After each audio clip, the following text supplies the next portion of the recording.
Alright. Violence. Violence. Some people like being the bad guy, yes? John Wick. I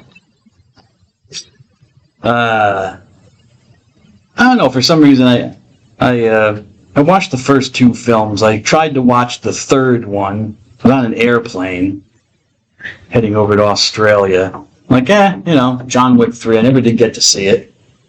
And I'm watching it for a few minutes. I'm like, man, it's just like kill porn. The guy's like he's sticking like 20 knives into a guy's chest. I'm like, I don't know if I'm into this so much anymore. Maybe I shouldn't have been into it in the beginning with. But what is violence? What enticed me about it? What did I find fascinating about, it doesn't matter if it's John Wick or The Equalizer with Denzel, right? The Equalizer. Denzel. Cinematography. So interesting. That? Not killing people? Well, I don't know what's immediately. It's just like the camera work. Oh, okay. Okay. Yeah. Yeah, it's very stylish violence. It's sometimes, I just like good action film with blowing stuff up and shooting all the bad guys. I shouldn't. I'm a Christian. I shouldn't be, I should forgive people, mercy, and all that. But violence, it's there. Aggression. Violence seems to be universal, as I said. And, I don't know if did we read Fritz Graf, Violence in the Encyclopedia of Religion? Did I sign that? I don't know if I signed that as a reading. Fozard Weaver, yes. Oh yeah, I did. Fritz Graf, maybe you read it, who knows? Well, I kind of have my suspicions, but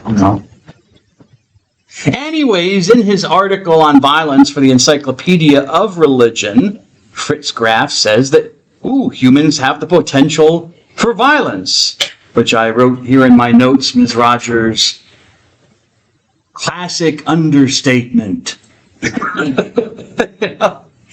Yeah, humans have the potential, only the potential for violence? Like, we haven't done it yet, but we have potentially could do it? Has this guy ever sat in a history course? So, anyways, every human society uses violence. It seems. At least that's what Graf says in his article. Every human society that we know of uses violence in some form, at the very least to defend itself, at least in a defensive capacity. What do I mean there? He says in developed societies, I guess he means like Western, what we call Western societies, like here in America or Canada or part of Europe and stuff like that, states can claim a monopoly on violence.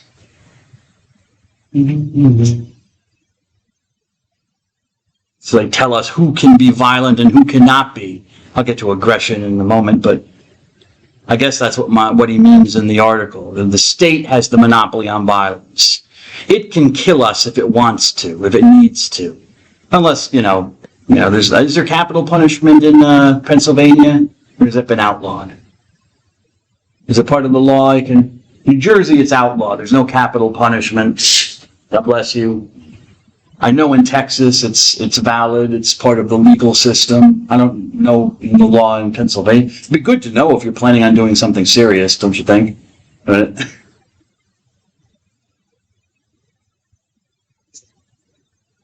Certainly the federal government, if you commit a federal crime, you can get the death penalty. That's on the table for if you commit a federal crime.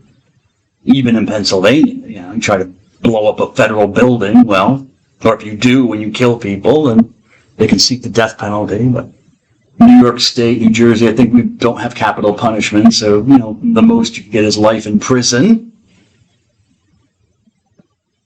But we, at least in some states, they accept the principle that the state has I think that's what Graf is getting at. The state has the right to kill citizens under certain conditions.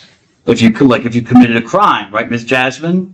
a serious enough crime in the eyes of the state. The state has the authority, well, from whom? I guess the people, you know.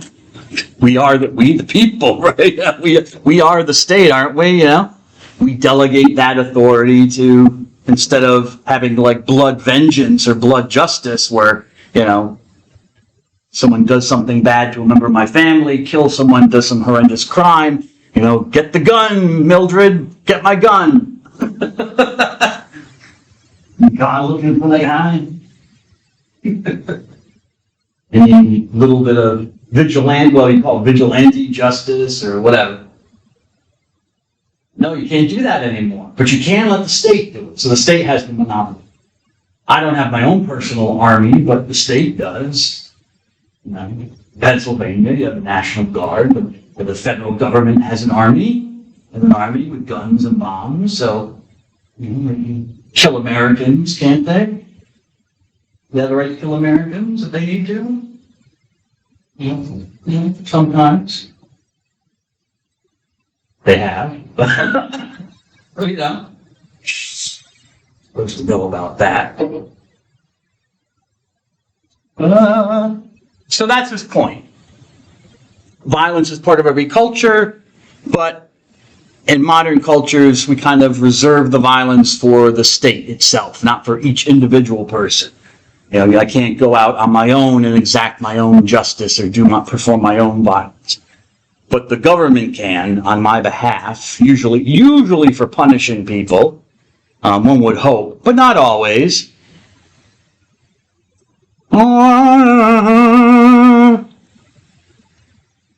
Violence is regulated. Okay, we know. So, I mean, the fact that we have to regulate it kind of already opens the question of, or begs the question, as they say, of, can it get out of control? Apparently it can. That's why it needs control. It needs regulation. So, you know, you have rules of war, yes, of warfare. There have been conventions, international conventions, where countries have sat down and decided you can do this in war, but you can't do that. Some of them we've signed on to as a country. Most of them we generally ignore when we need to. We need to get the job done. Torture?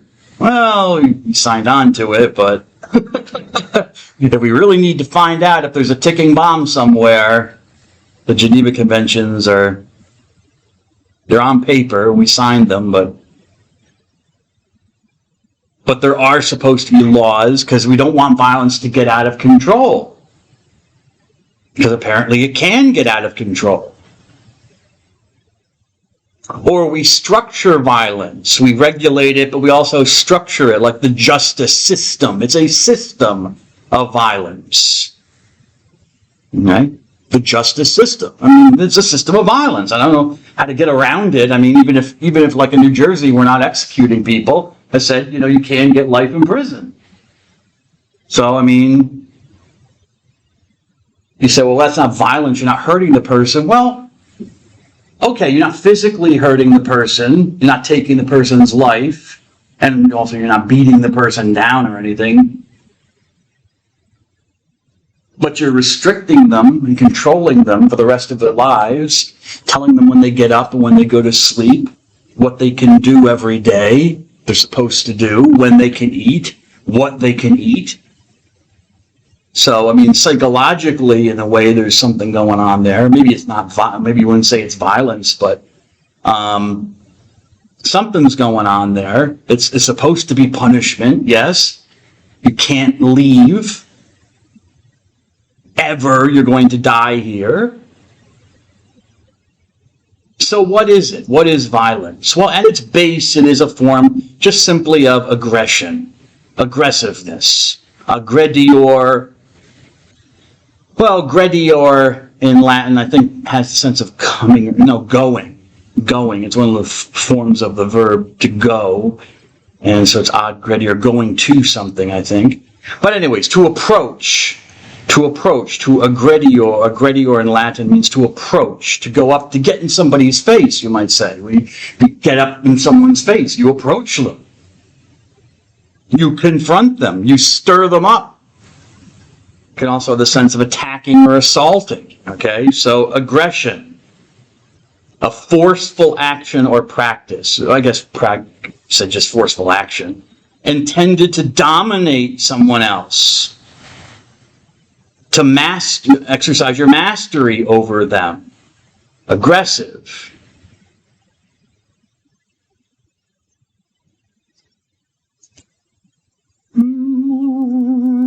Notice that actual physical or bodily harm or destruction is not part of the definition of aggression. Okay? Because a person can act aggressively without touching you, yes? And come up and get in your face, yell at you, whatever. Scream in your face, whatever.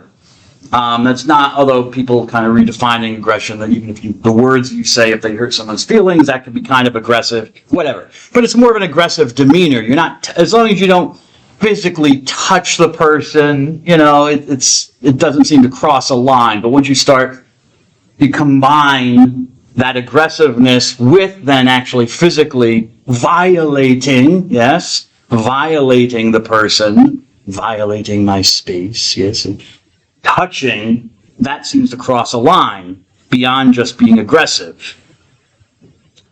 So I don't include actual physical contact as part of the definition.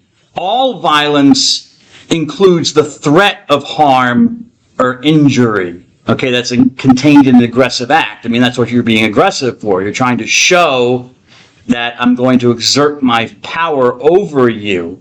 Well, how am I going to do that?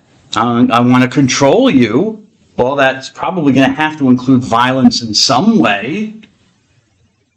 I'm going to have to physically do something to you. Possibly. I mean, there might be instances where you don't, but, get out of my way. Well, I'm not going to get out of your way. What if I don't get out of your way? We'll see what happens. So we get into threats. And I don't think that means like, oh, I'm going to give you a bouquet of flowers. It's a negative, see what happens. I'll pop you in the nose or, smack you upside the head or pick you up and throw you aside. I don't know, but can imagine a whole bunch of things. But it's violent. Something that's being threatened is violent, harm or injury, and is contained in the aggression. But not all aggravation or aggressiveness is necessarily violence. But all violence is aggression, because it's a mechanism where you're using to dominate or control or master someone else, but you're using physical means to do it to them, to force them to do something against their will that they don't necessarily want to do. I don't want to get out of your way. Well, I'm going to make you get out of my way. Okay, you're going to insert your will, maybe violently. Okay, so just remember that. Not all aggression is violence. That's why it's not part of the definition. Okay? It's more of, I guess you could say, it's more of an intention. You're indicating through your demeanor or your actions that you want to dominate, but you haven't maybe crossed that line yet.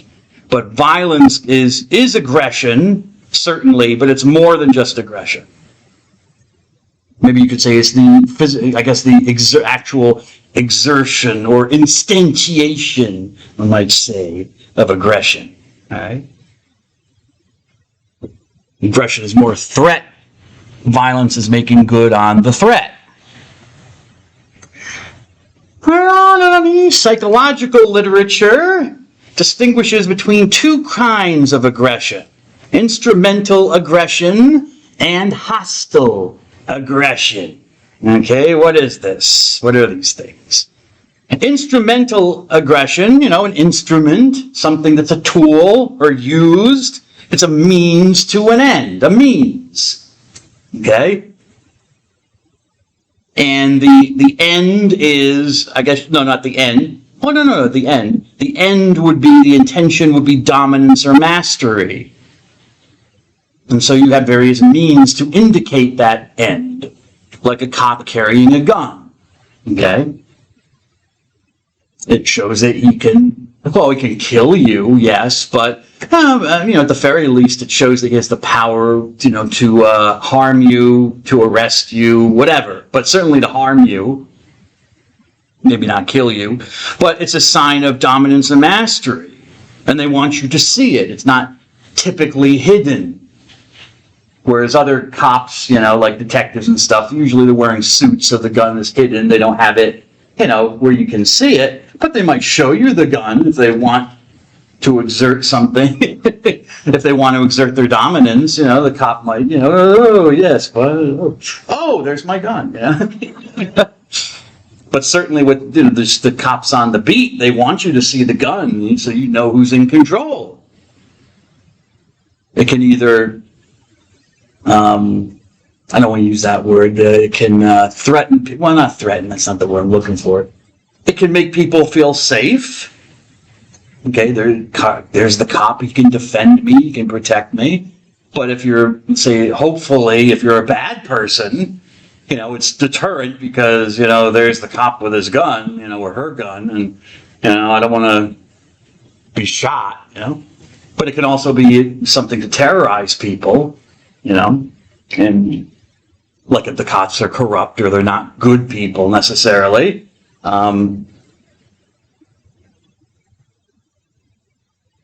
See, I have a gun.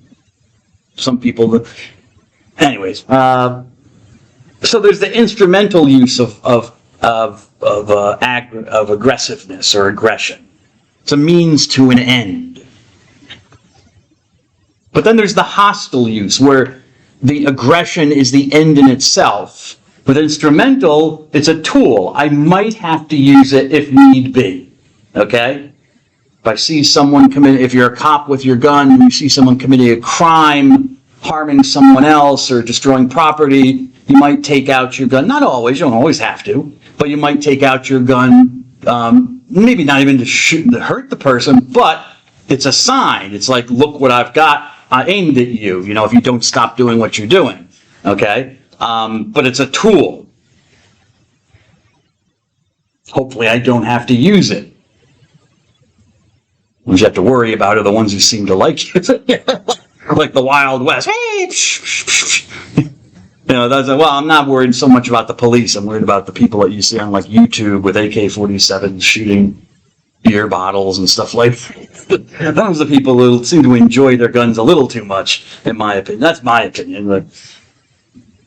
I just try to stay out of their way. Stay out of it. Do what you do. You do you, bro. Leave me alone. But the hostile use is where aggression is definitely the end. It's the intended thing that you want. You want to inflict harm. So, for example, there's a difference between a cop carrying a gun and a serial killer who has a knife, or a serial killer who also has a gun, or something like that. Because that's the person's, if it's a killer or a murderer or a criminal with a weapon, what are they going to use it for? Yeah, can a cop also be a criminal with his gun? Oh, yeah, sure. As I'm sure we know from the news. But what's so, I guess, outrageous about it is that we don't expect that's what a police officer should be using a gun for, or any weapon, to harm a citizen. That's not what it's there for. That's not the intention. We don't mind the cop having the means, the instrumental aggression, having the gun, to just shoot someone because he's running away from you, or he has a certain skin color, or whatever. That's not right. But a criminal, no, I kind of expect the criminal to use a knife or a gun or a weapon in a bad way, for bad purposes, because they're criminals. They tell you, we're bad guys. Some people want to be bad. They like to rob and hurt people, and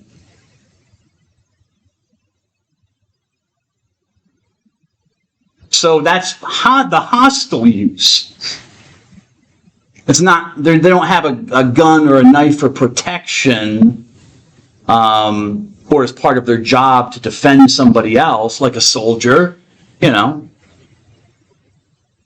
They're all around weapons all the time, bombs and guns and stuff like that.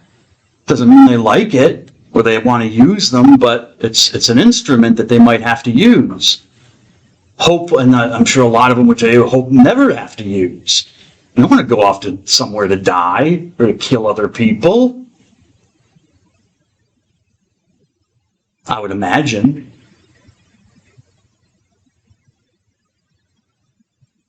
But the hostile one is where it's not a tool anymore. It's a part of who they are. They want to. It's one of the means that they use to inflict their aggression on others. Hostile. It's an end. Harming people is the purpose of having the weapon. Essential to aggression is the use of force. Force. What is a force? Well, force is just any kind of strength or energy brought to bear on something or someone. Okay? And they're all different types of forces. Energies, we could say. Okay? Light, heat, motion, sound, and I think plasma. Big plasma. So those are the forms of energy. Light, heat, motion, sound. Don't quote me, but I think plasma is the thing. It's like electrified. These plasmas, electrified air. And I could be wrong about that. Definitely motion, heat, light, and sound. And all of those are energies. So those all can be used violently, because that's part of it, like aggressively, because that's part of what aggression is. So in the old days, being cops, speaking about police officers, the third degree, yes? Have you heard of getting the third degree? Are you giving me the third? Anyone? You heard that expression? The third degree? No, you never heard the expression? You don't watch a lot. You don't watch enough film noir, sir. Movies from the 1930s and the 1940s. Yes, cop films. Anyone watch TCM, Turner Classic Movies? No? Humphrey Bogart, Maltese Falcon? Yes, no. Okay. Old cop films. I mean, old cop films in black and white. Because that's what cops apparently used to do. At least that's what they thought in Hollywood that they did. The third degree. Well, the first degree was just talking to. The second degree, I don't know what the second degree was. But the third degree was where they used aggression. They became more aggressive. They would put a big light in your face. They'd sit you down, surround you, put a little big hot light in your face. Wouldn't let you go to sleep. Yell at you, scream at you, slap you. All sorts of stuff, the third degree. Even, beat you up, yeah. Third degree. So they used energy, light, and the heat of the lamp on the person's face. Or the heat of a cigarette, burning a person with a cigarette. Get them to tell you what they wanted. Confess.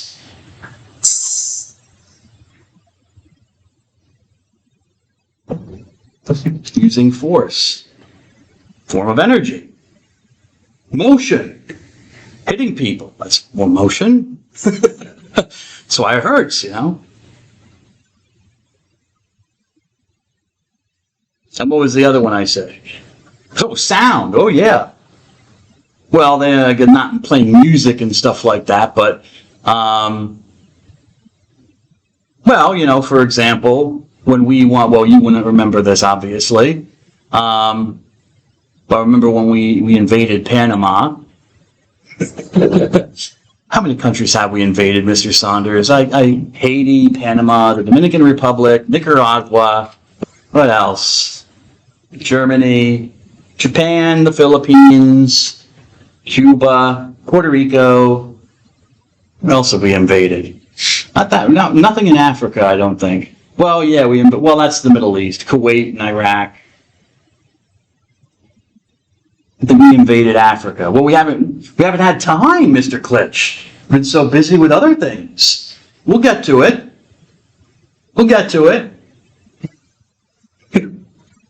We bombed Africa, places in Africa. We just haven't invaded Africa yet. Oh no! Somalia, I forgot. Bill Clinton, President Clinton, we invaded Somalia.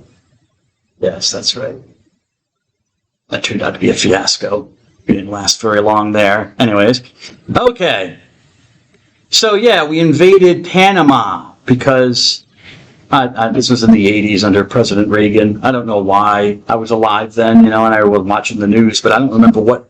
Manuel Noriega. Anyone remember Manuel Noriega, the dictator of Panama? But anyways, he was a drug runner, I think, or something like that. But anyway, for some reason, we invaded. Anyways, and Noriega, who was the dictator of the country of Panama, which is just between Colombia and Costa Rica, I think. Anyways,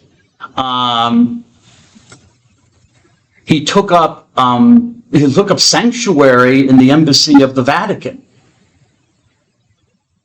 which is considered, Vatican City is it's its own country in its own right. So they had an embassy there in Panama. So he went to the embassy of the Vatican, the only place that would take him in, and was there.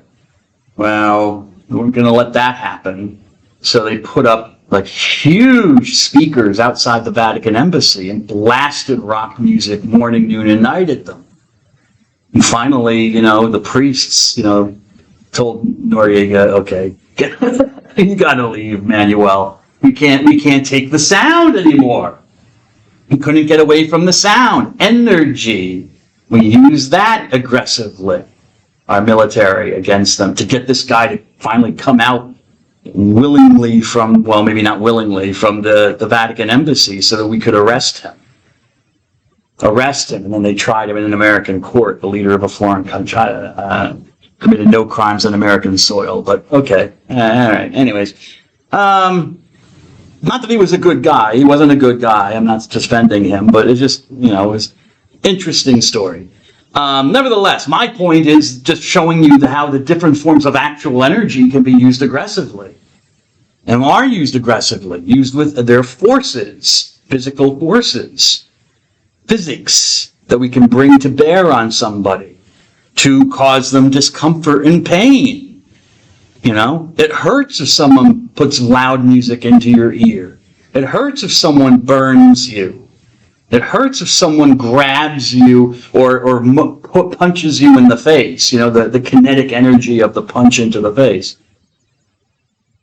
It hurts you if someone shines a bright light in your eyes for hours and hours and hours. It's not comfortable. Okay, so force is part of aggression. Physical force. What about mental force? I'll have to see how I go with that one. I don't know if I have that in my notes, but what about psychological force? That can do damage, but that's not really energy. To think about that one. Can be used. Force can be used more generally for actual violence that exerted upon a person or a thing. Okay? So apply, if the person resists you, apply force. Which means be violent, grab the person, hit in the old days, grab the person, hit the person, whatever. But you have my permission to use force. Okay, which you're using it synonymously with violence. So more generally, the term can be used for violence that you exert. But the use of violence, or the possibility, can also be implied. The police force, military forces, all right? In some places, they don't like this anymore, like in anyone see Hot Fuzz? Movie Hot Fuzz? No.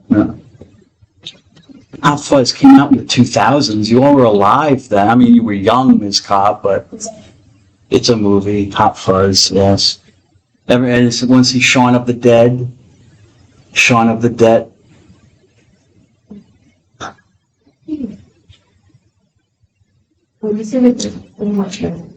I mean, it's like 15 years ago. It's not like it was like in the 70s or the 50s or so. It was like the guy who did it is still alive.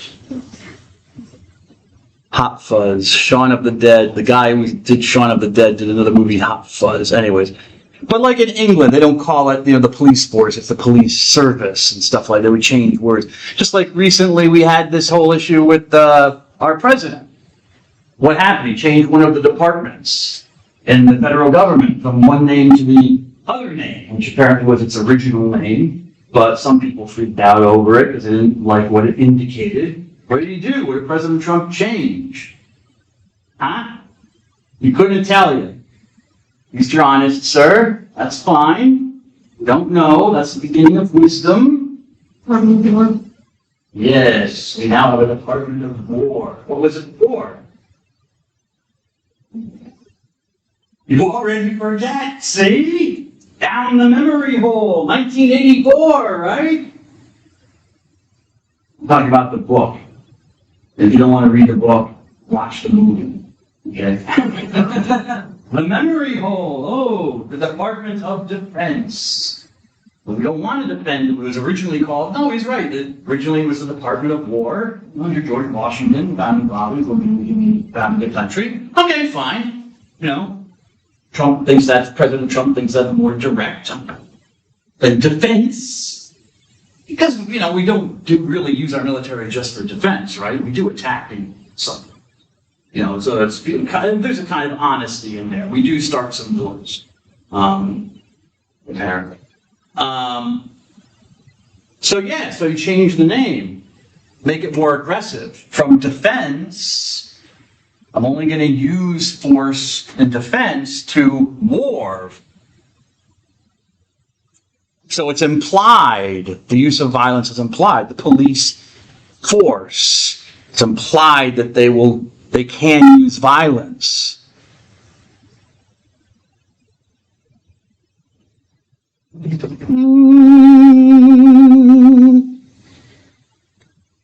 Mainly, violence is seen as a destructive force. Destructive. I should have given a definition for destroy. Well, the verb struo in Latin means it's like constructing, to build. So to destruct is to unbuild, okay? That's violence is destructive. It usually, doesn't build stuff up. It, literally takes buildings down. You know what I'm saying? It's not constructive, yes? Oh, power.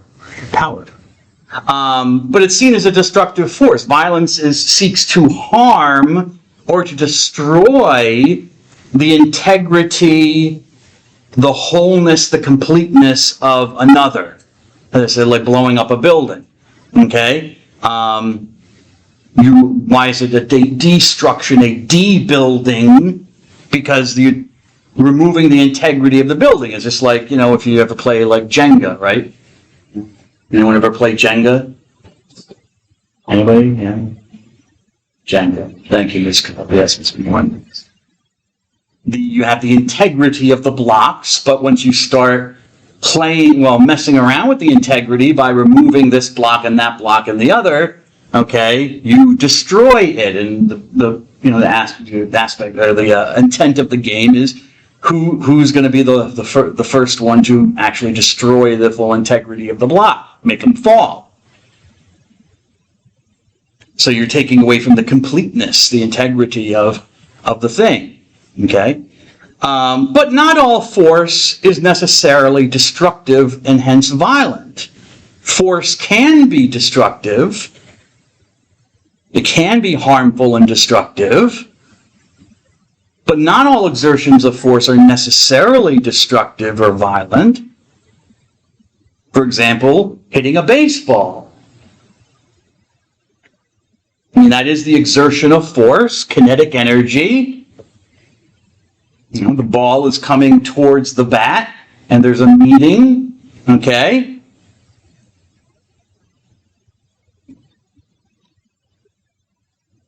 A barbecue, you throw a few steaks on a barbecue.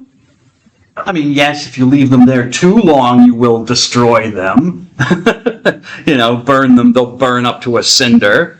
But, if you're managing the fire, the heat, of the fire, because there is light as well, but you're not cooking with light, you're cooking with the heat. The force of the heat is not really destructive. It can be if you let it go to a certain point. But the purpose is for cooking. Okay, so not all force is necessarily destructive.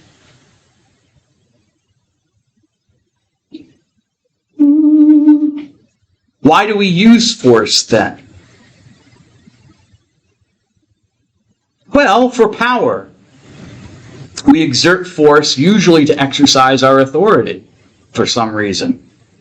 This seems to be the way it works. We want power. We have the ability to produce an effect, to be our own causes. Anyone ever watch Pinky and the Brain? Pinky and the Brain. Pinky and the Brain. One is a genius, the other's insane. They want to show their worth by conquering the earth. The Pinky and the Brain, brain. Snap!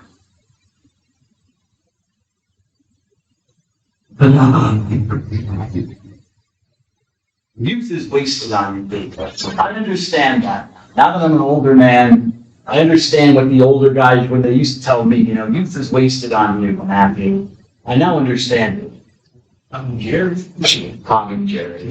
Yeah, I don't know. Pinky and the Brain. I don't know what most that is. That's the brain. He's trying to take over the world. Trying to show his worth by conquering the earth. That's all the brain cares about. It's to take over, he's one plan after another to take over the world dominance. Then he's got his friend Pinky, who is kind of stupid, but cute. He wants power! He wants to produce an effect. Power, Anglo-French. To be able to do something. Power. I have the ability to do it. I have power. I have power over you. Because I have the ability to give you a grade in this course.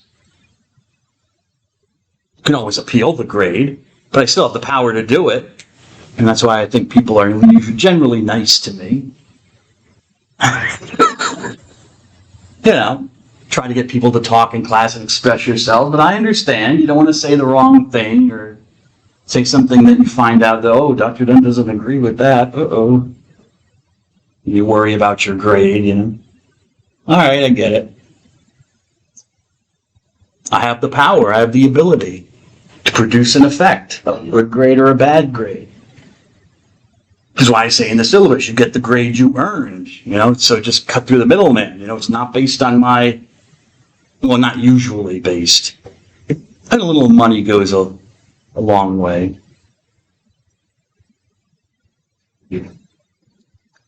I mean, if like $50 were with someone's name attached to it were to appear on the podium before class sometime, could I see my way to giving that person a higher grade, significantly higher? Perhaps. Uh-oh. Forgot I'm recording this. No money for grades. You get the grade that you earned, Mr. Henry. Mr. Dobson. Anyways, I'm just kidding. No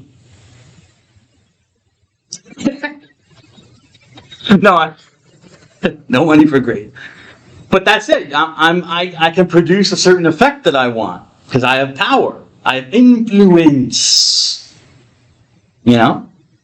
Go on TikTok and someone's like, hey, I'm going to be at some place, where they have this food truck. You should come see it. It's great food. And, you got like thousands of people might show up, if they're followers of this influencer. Or buy a certain pair of shoes or something. They have the ability, that's what's the important thing. They have the ability to produce an effect, make people do other things that normally they might not do. So one has the right of control. It is control. You have the right of control over another person or another thing to influence them. And it may include a physical aspect, not necessarily.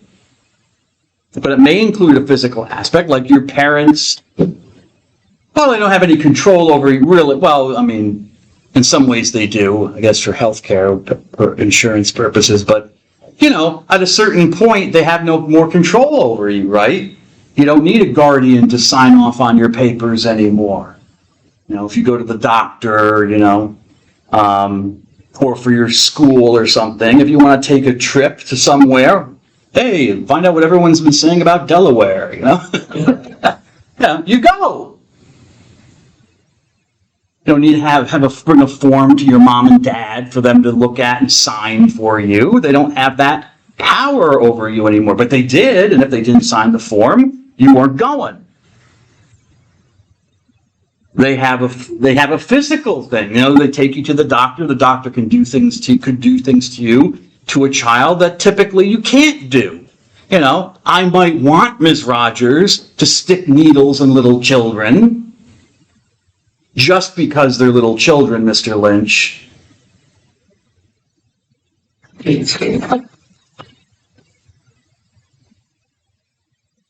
But I can't! Because society won't let me, Mr. Melendez. They'd say I'm a monster. If I went around trying to stick needles in little kids. But if I have an MD after my name, and Mom's permission, stick away, baby. Bring out those needles. Start sticking. Because they're necessary, right? Kids need their shots. Want to get their shots so they don't get sick or something. Or operate.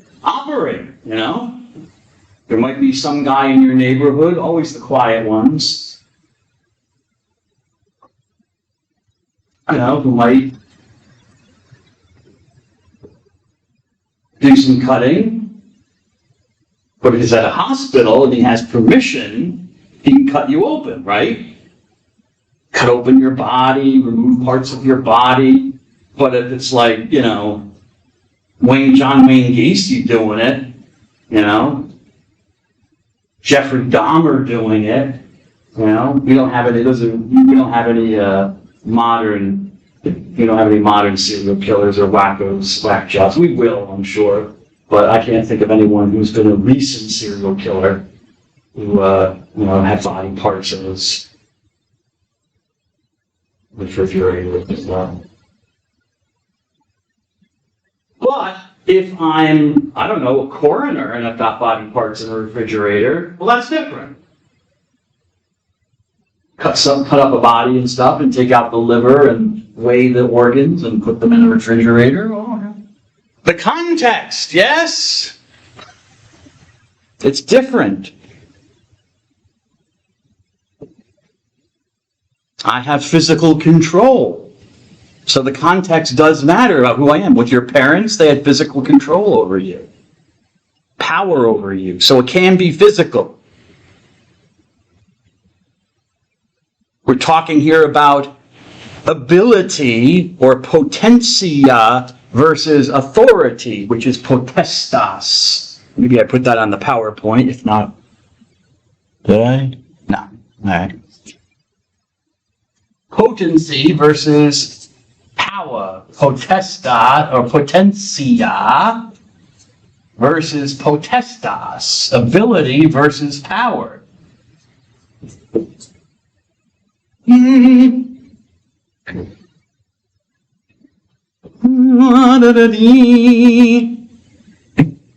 this is a distinction or an idea that comes from a philosopher, a political philosopher that I just showed you on the next slide, Hannah Arendt.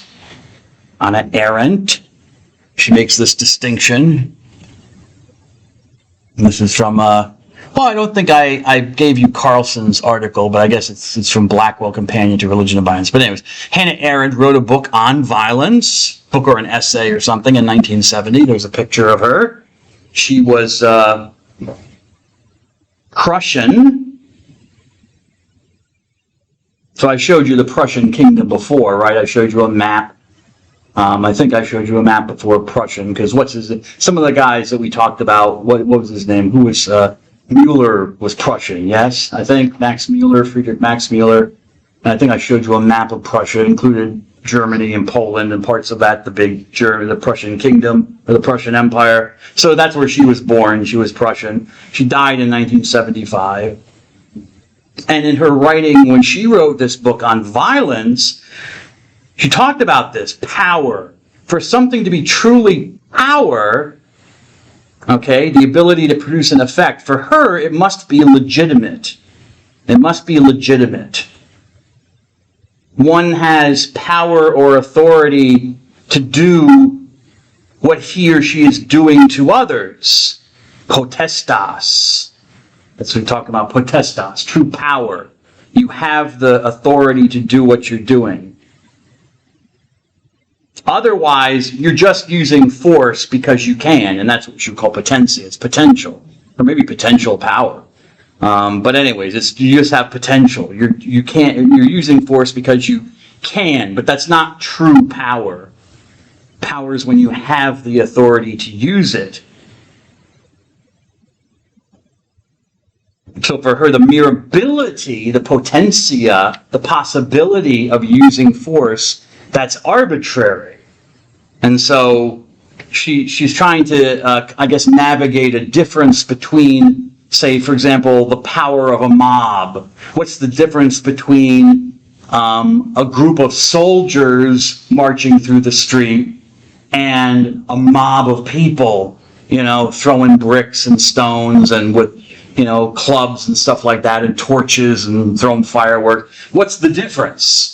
They're both using power and maybe even violence, certainly showing aggression in some way. But what's the difference? Well, the mob, even by the word that we use, it's arbitrary. It's a mob. It's faceless, nameless. But, a group of soldiers or the military, well, even though we don't know the name of the soldiers necessarily, but they're not exercising the potency or possibility of power. They really do have authority. They have the authority to exercise the power. You see where I'm getting at? And that's shown because we show it. We do all sorts of things to show it. We dress them up in uniforms. Okay? They wear different clothing. The mob, who cares? Except for the fact that a lot of people might be wearing masks, so you can't see them. But they're nothing necessarily special about, it's just a bunch of people coming together, throwing fireworks or protesting, whatever, going crazy maybe. But when it's a bunch of soldiers, they've got helmets, they've got some uniform, they've got a protocol, someone in charge of all of them, telling them what to do. Maybe they're carrying a flag. Okay. So we indicate symbolically the authority they have. They're potestas. They just don't have potentia. They just don't have the ability to exercise force. They do actually have the legitimate power to exercise it, the authority. And we show that.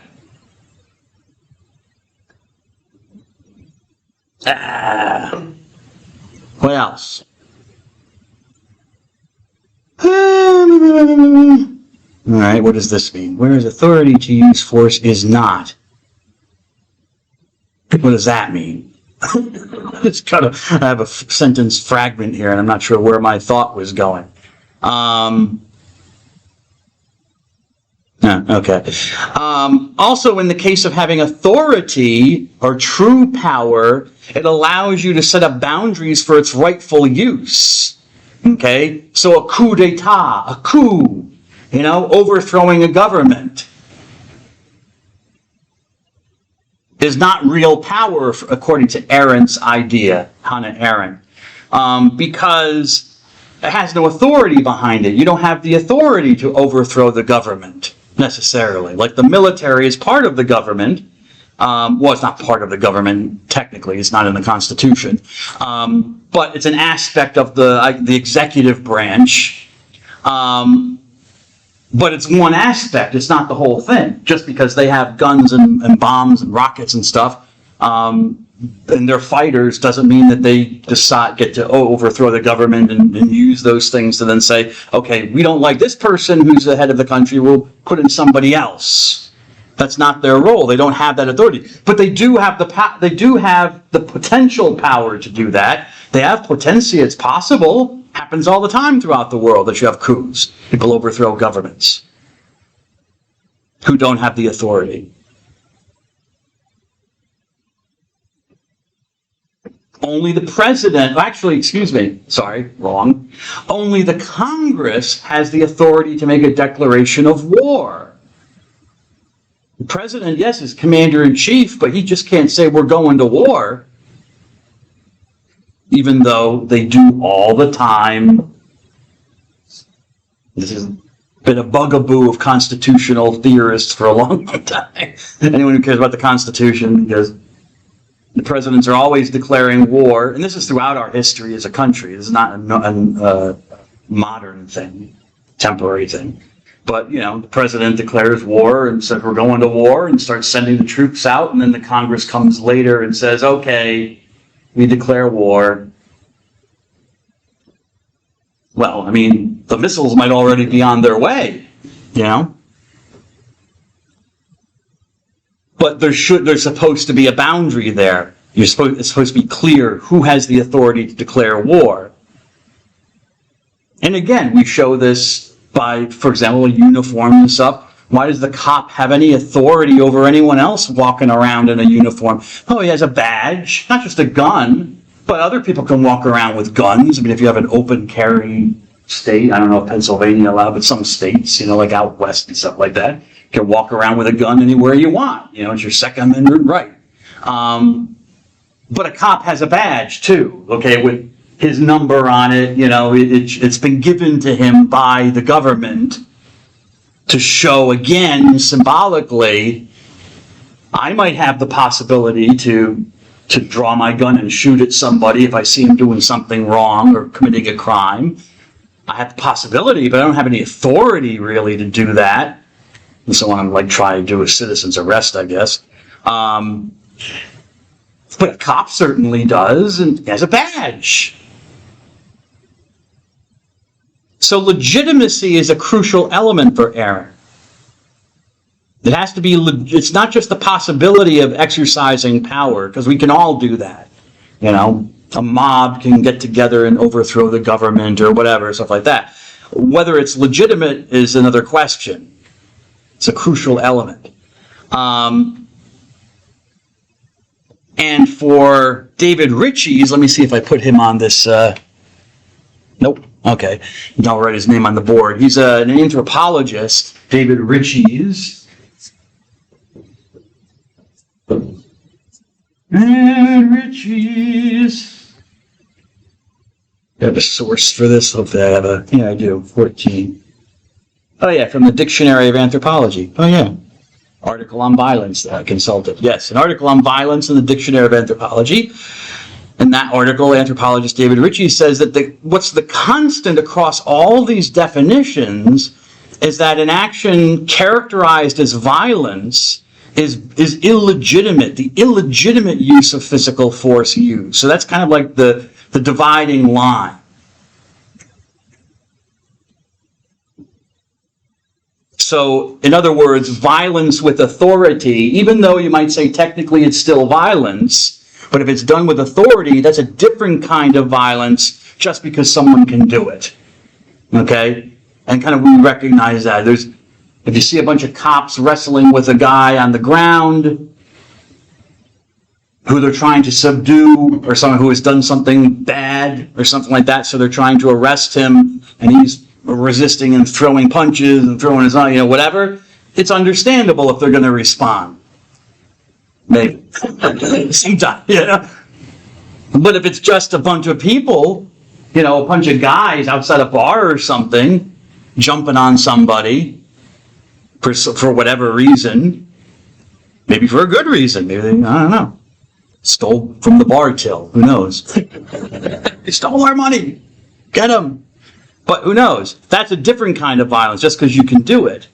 I don't have the authority to beat that person up. No, I might get arrested. as, a recent former football player found out, right? He pulled a knife on somebody and got into a knife fight, right?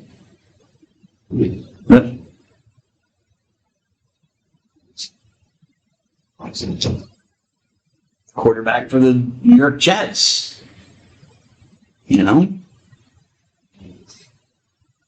Can't just pull a knife on somebody. So violence with authority is different from violence just because you can do it. Okay, so the difference between legitimate violence, is there legitimate violence, and is there not? Now, someone might say, no violence is ever legitimate. Okay, but, when someone's pointing a gun at you or has a knife to your throat, I kind of do want the cops to be having their guns out. Don't shoot me, right? I'd be like, don't shoot me, bros, but get the guy with the knife on my... You know what I'm saying? That I think a lot of people would say that's legitimate violence. If the dude with the knife to my throat gets hurt, that's on him. I'm sorry, but I think we do accept that not all violence is illegitimate. So then we get to religion. What cases in religion might violence be legitimate? If you have religion has legitimate authorities.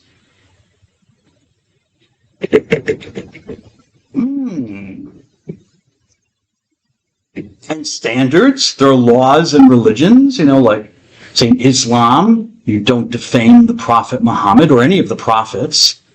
So you don't say anything bad about Muhammad or Jesus or Moses because they're God's prophets. It's considered very serious if you do. Worthy of death, a violent response. If you do something like that, you choose to do it. So what if someone writes a book about Muhammad and does that, defames the prophet? And one of the religious authorities issues a fatwa, an official decision that, so-and-so has defamed the prophet, it's verified, he intended to do it, so according to our law, violence against him is justified. Is it wrong because it's religious? A religious issue, a religious matter? Are the authorities, is it illegitimate use of violence? Are the authorities issuing the fatwa illegitimate? They're not recognized?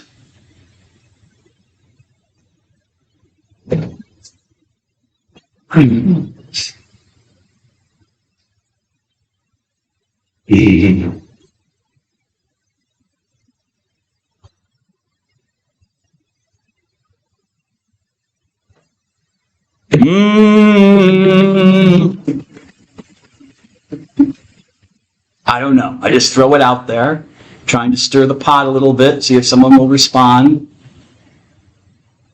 It's not working, but I'll keep trying, Mr. Klitsch. I'm going to keep trying.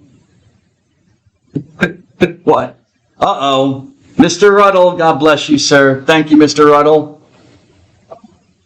Well, I have kind of a question in return.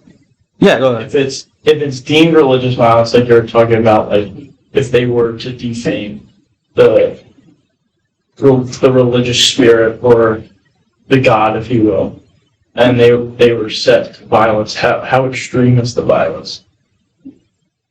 What do you mean? The response? Yeah. Well, just the baseline, say death. Okay, Yeah, so you lose your life. well, wouldn't it depend on where that happens to? In what way? What do you mean? Like, for example, in our country, you can't just use religion as like a. You can say it's a motive, but we don't just base our laws and legislature straight off religion. So, if it's religiously a death penalty, but under law and legislation it's not, then would it be still deemed appropriate for the death, or would it be contradicted by the law? Oh, I see. There's like a contradiction between what the religious authorities say should happen and what the actual secular government says could happen. Yeah, well, I think from our perspective with secular government, no, we don't have blasphemy laws in this country, and I'm thinking when we might have had them in the past, but I don't think death was was the response. So yeah, from a secular perspective, we see it as unenforceable, but the religious authorities might have to then enforce it themselves. They can't rely on the secular government to do that. Maybe that's appropriate. That's not the job of the secular government. So you would just, I guess, put out the word that if you see this person or find this person somewhere, and you are a believing, say, Muslim, it is your duty, according to the fatwa, to the decision, to execute this person whatever way you see necessary.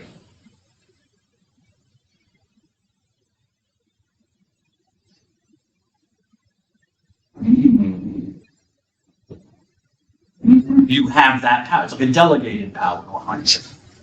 You have that delegated power.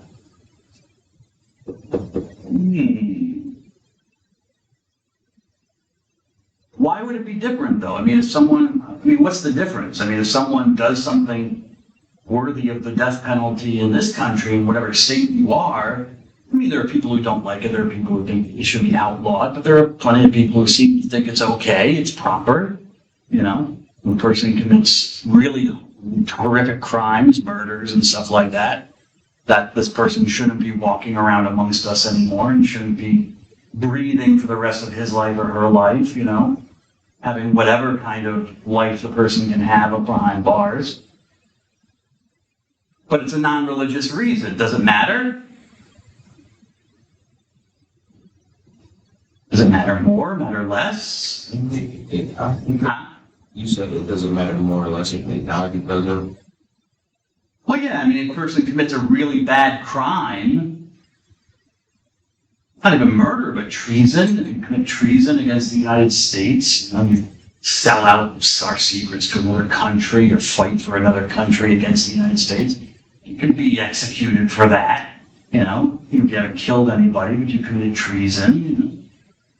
Is that, if someone commits, in a sense, treason against God by defaming God, blaspheming God, or defaming one of his prophets, his representatives, is it a different thing if you want the same penalty for that person?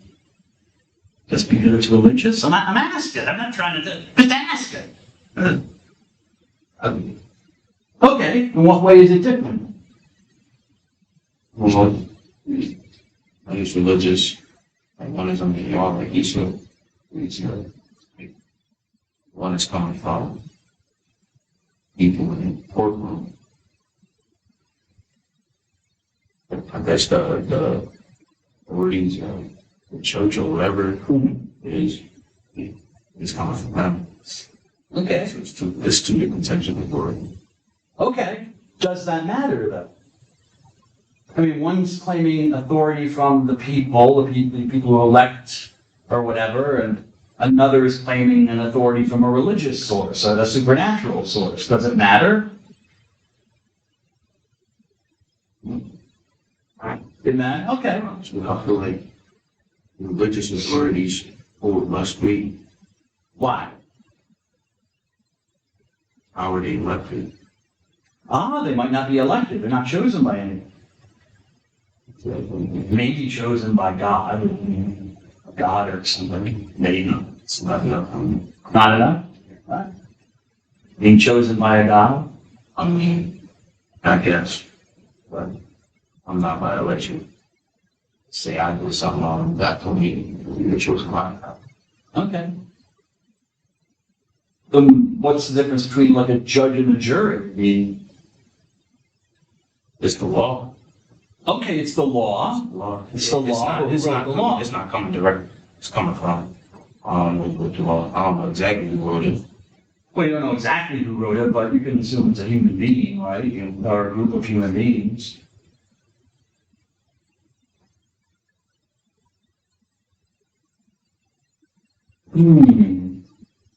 What gave them the authority to make decisions? to use violence? That's whatever the crime was. That bad, make that probably. Yeah, so they can make decisions to use violence to end someone's life according to a certain crime, or incarcerate the person, limit their ability to move around, or in other systems, you can get caned or whipped or something in the old days. Good times. It's good. A little caning or a whipping or something, in some countries, like in Malaysia. Who are they? What's their authority to make those decisions about how and when? What's serious enough to inflict those levels of violence on someone?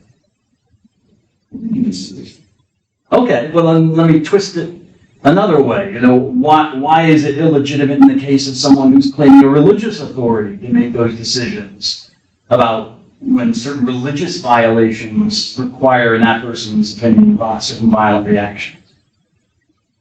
To me, it's just like, where do you get it now? Like, where do you get the authority? What? God, yeah, God, the supernatural, ultimate reality. I'm not going for it. All right. But then I come back to my question, like a judge and a jury in a room, where do they get their authority from? They went to the government. People who were elected. They were elected. Like they went through certain things. Like, I don't think you can just become a judge. I think you have to do a little bit before you become a judge. Okay. I can become a judge. I could become a judge, like without going to school, like that. Oh, I can. All you do is gotta get your name on the list. And they send you to judges school. Oh yeah, that's what I'm talking about. Like the judge school. Usually they're gonna choose lawyers. Usually that's what happens.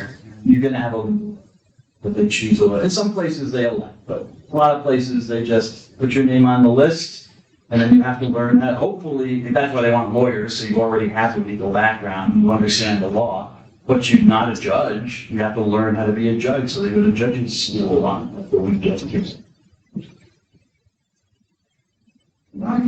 That's our legal system, and we're making it up as we go along. I hate to tell you, but you're old enough now to know, or start to know, how the sausage is made. I'm sure the judges are good people, but that's the system. There's no judge schools where they're actually pumping out judges to do these things. That's in our country. In other countries, it might be different. But usually it's just an appointment. All right. I'm just throwing that question out. There's something to think about, something I'm not saying religious people need to go, should. I mean, as a religious person, I kind of rebel against that idea of using violence to harm people, to punish people. But punishment is part of, people are deviating from what's going on or committing religious crimes. But what else are you supposed to do with them?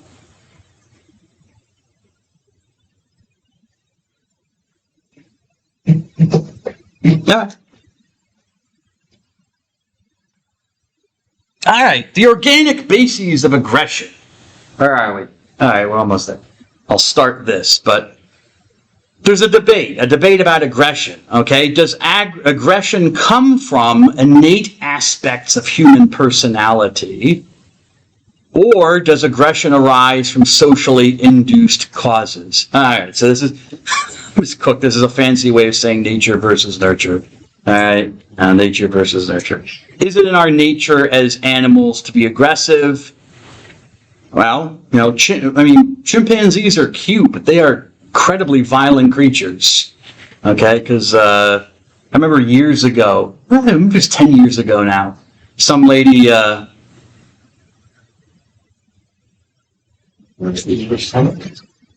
forget what happened. It was in the news, and you can find it on the internet. I don't know how this lady, but she had a chimp. I don't know if it was as a pet or if she was a caretaker or something. Chimp went nuts and ate her face off. Isn't it a French face? Huh? I think I know what you're talking about. They're French face. In France? French face. Oh, okay, yeah.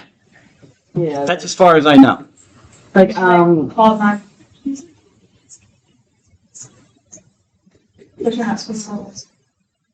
So it was a pet. Okay, I didn't remember. Okay, okay. So you know, of the story.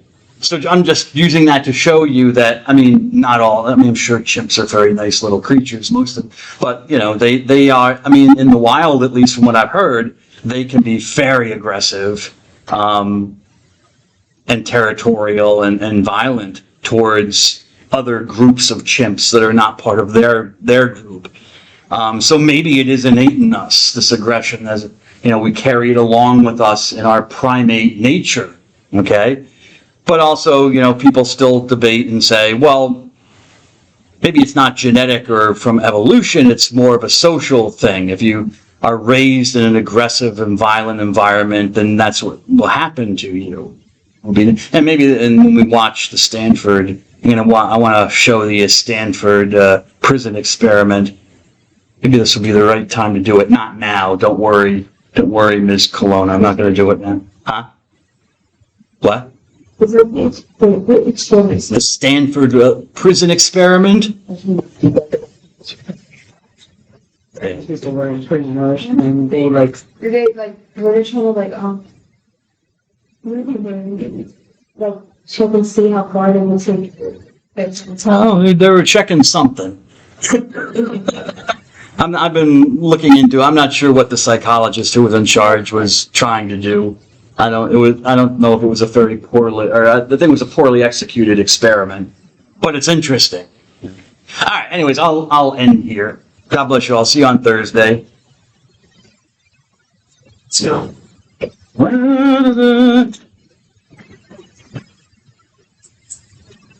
Good day, sir. How are you today?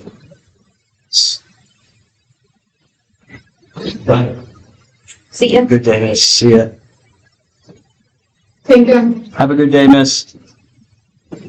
It's not. Have a good day, sir. Nope. Have a good day, sir. Nope. Have a good day, Mr. Bracy.